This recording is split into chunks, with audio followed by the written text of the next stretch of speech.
Hey boss, feeling burnout? Do this. Today I'm going to share with you a personal story that I read. Actually, her name is Paula Davis, and I read it in the Psychology Today. And she is a former attorney who actually was feeling extreme levels of burnout. She actually went to the ER 3 times. She also started feeling or experiencing panic attacks on a daily basis. And what she ended up realizing and coming to the awareness is that her career choice, law, was basically kind of killing her with the amount of stress that she was experiencing. So she ended up leaving law, but she actually in this article shares some strategies that you can use to actually really slow or prevent that process of burnout in your life. Hey, I'm Dr. Heather Williamson with the Transformation Group, and welcome back to the channel. So if you know of a boss who actually is experiencing burnout or has shared with you that they are feeling extreme stress and on the edge of burnout, then please like and share this video so they too can take the action steps needed to start alleviating or preventing those extreme levels of stress. All right, so let's get started. So Paula shares some strategies and specific action steps that you can take to slow prevent the process of burnout. And the first is to increase your self-efficacy.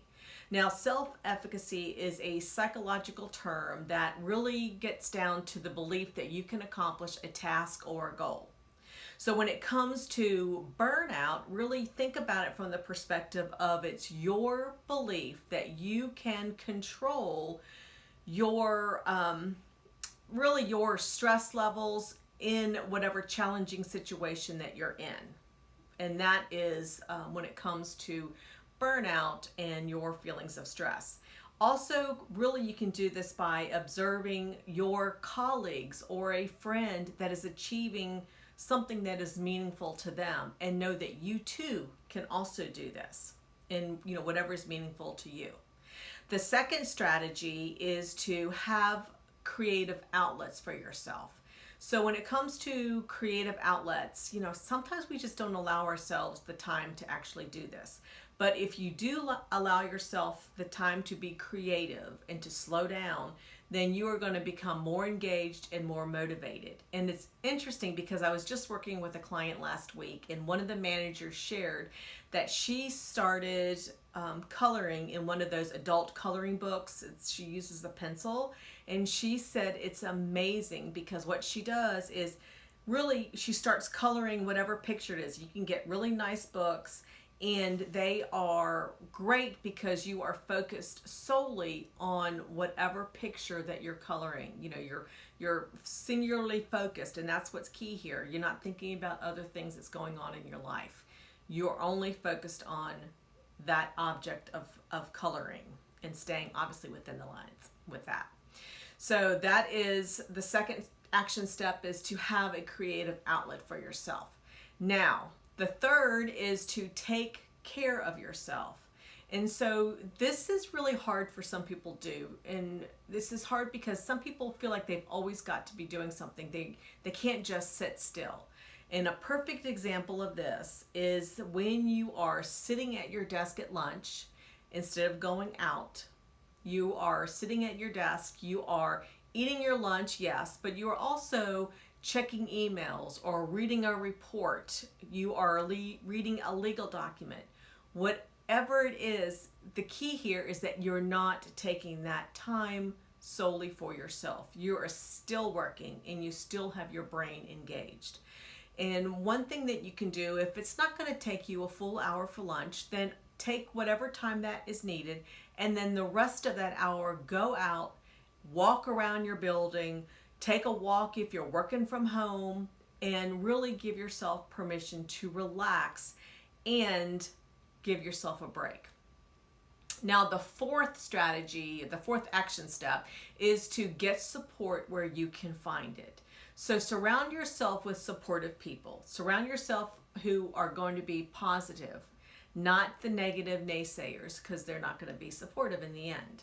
So surround yourself with supportive people who are going to give you permission to really share things that are why you're feeling overwhelmed, why you're feeling stressed, why you're feeling burnout. Give yourself permission to share those feelings and why you think that they're happening.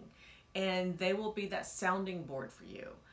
Also, give your support, when it comes to support, give yourself permission to maintain those social relationships that you've got. That's really important. And when you do share personal things in those relationships, know that it is not a sign of weakness. It is really you being proactive in getting the support or help that you need to, whether it's problem solve, figure out what it is that you need to let go of so you're not feeling that pressure. Now the fifth strategy is get real and go there, that Paula talks about. That action step really is for you to do a deep dive on why you're having panic attacks, why you're feeling burned out, and really be honest with yourself and get down to, yeah, I'm feeling a panic attack. Why am I feeling this way? You may be a people pleaser. You may be a perfectionist. You may also have that type A driven personality. So think about that. And if you're answering yes to any of these, then ask yourself why you feel the need to be a people pleaser, why you feel the need to be a perfectionist. Is it really necessary? Can you take a step back? So think about that. Also, what you can also do is to reconnect with your values. And what Paula means by that is that before she was practicing law, and it was pretty much it was killing her because she was experiencing high levels of burnout. And so what she ended up changing to, she loved creative writing. She loved the ability to express her ideas and her feelings. And so she ended up leaving law and becoming a writer.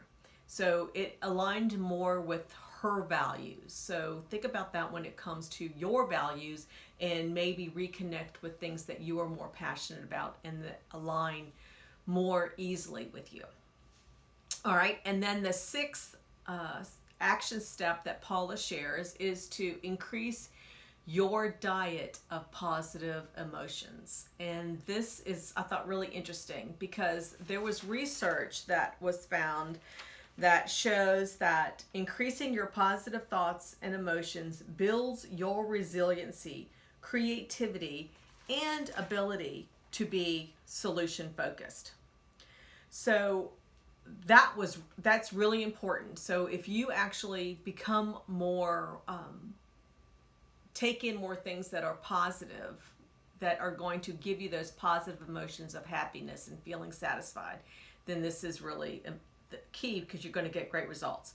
Also, when it comes to this, another thing you can do is recognize when people do well and acknowledge what they're doing right. And when you do this, you're going to see the smiles on your people's faces. You're going to see the smiles and their eyes light up. And also, this is going to create that same experience with you. And it's going to give you that positive, that emotion, that positive vibe that you are going to need in order to be more resilient when it comes to feelings of burnout. And then lastly, there was some research done and this is in the book Positivity.